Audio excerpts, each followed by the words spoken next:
I Need My Monster, written by Amanda Noll, illustrated by McWilliam.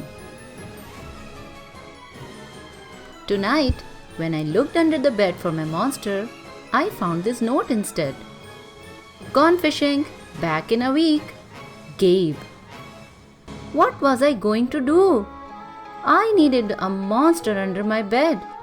How was I supposed to get to sleep if my monster was gone?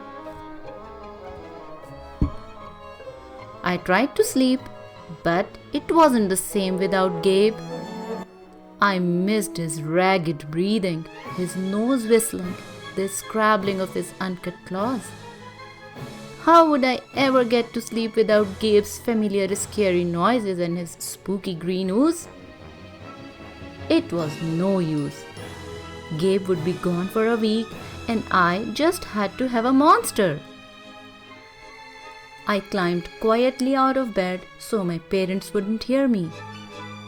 Grown-ups have some strange ideas about monster under beds.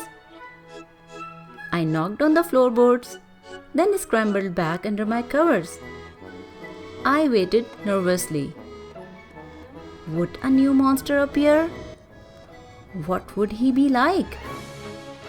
Would his snorting be as cheerful as Gabe's?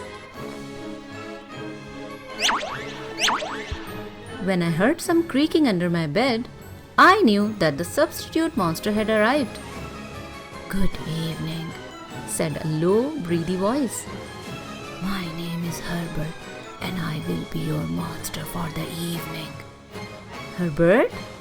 What kind of name is that for a monster? You don't sound scary at all. Have you ever scared a kid before?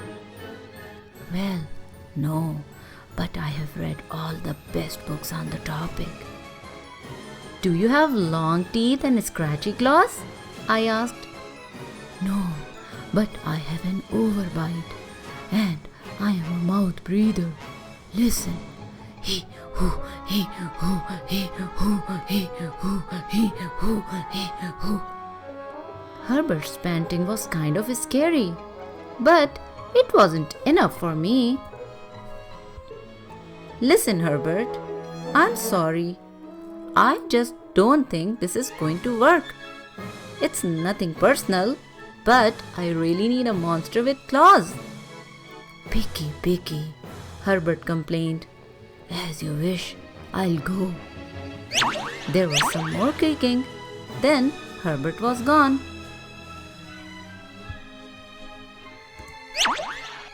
Some scratching warned me that a second monster had appeared. "Good evening," he said in a high, silky voice. "My name is Ralph.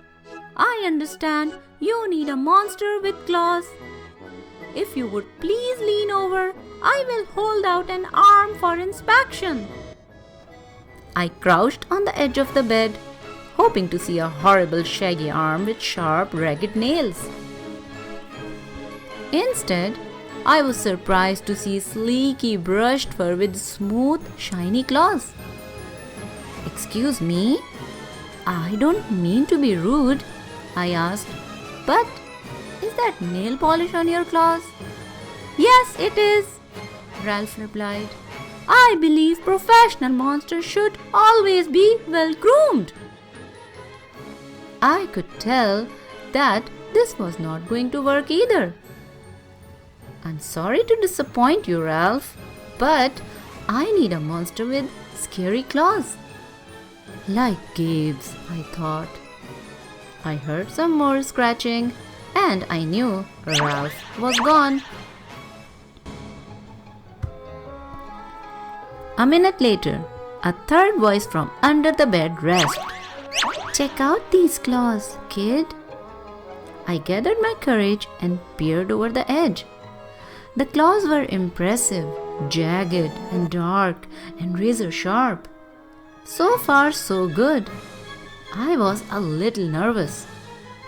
"Could you stick out your tail?" I whispered. "Sure, but don't get scared." I peeked through my fingers at the slimy tail slithering over the foot of my bed. That's when I noticed the bow. Are you a girl monster? Of course I am, she snapped. I'm Cynthia. Do you have a problem with that?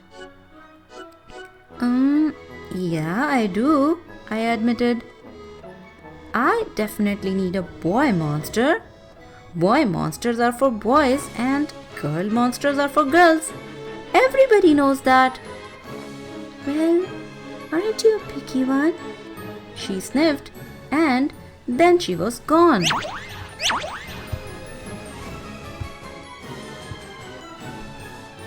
Was I being too picky? No. I knew that my monster needed to be well-clawed and menacing.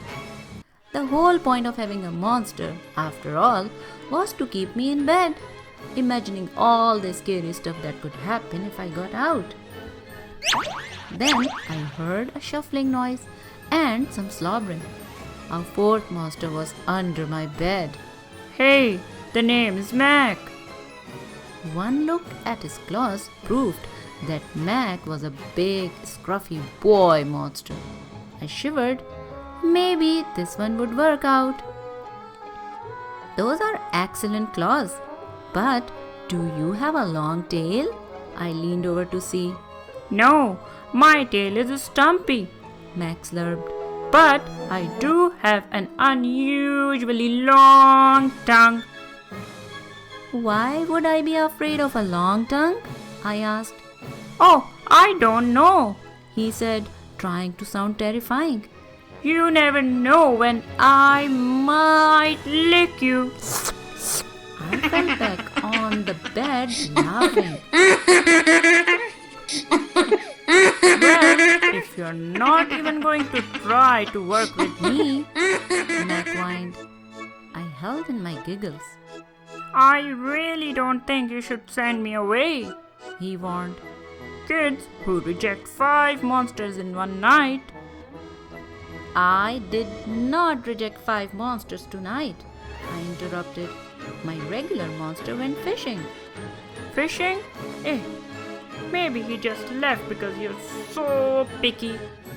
Fine, I'm out of here. But I wouldn't expect another monster tonight if I were you.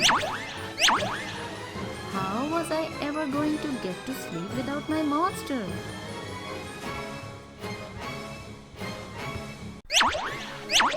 I was surprised to hear more creaking under the bed.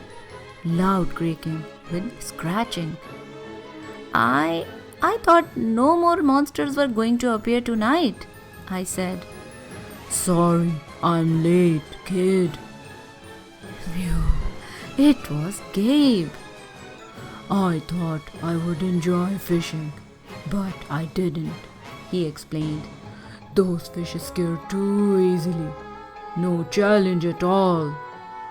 You, however, are challenging, my friend. You are almost too old to be afraid of monsters. You keep me on my toes. Ah, toes, a delicious snack. The bed quivered as Gabe's stomach rumbled with hunger. Now, if you don't mind, I would like to start the evening with an ominous puddle of drool. I peeked over the edge of the bed. The green ooze spread soundlessly from underneath. Then the bed trembled as Gabe unfurled his spiked tail. He was daring me to guess where he might pop up. I shivered. So, you had some substitute monsters tonight?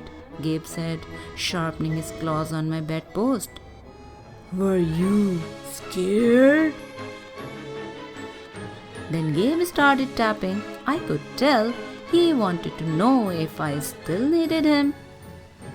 No other monster can scare me like you, I giggled, diving under my covers and pulling them up tight.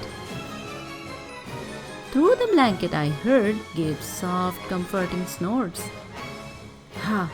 I knew it. We are made for each other, he growled.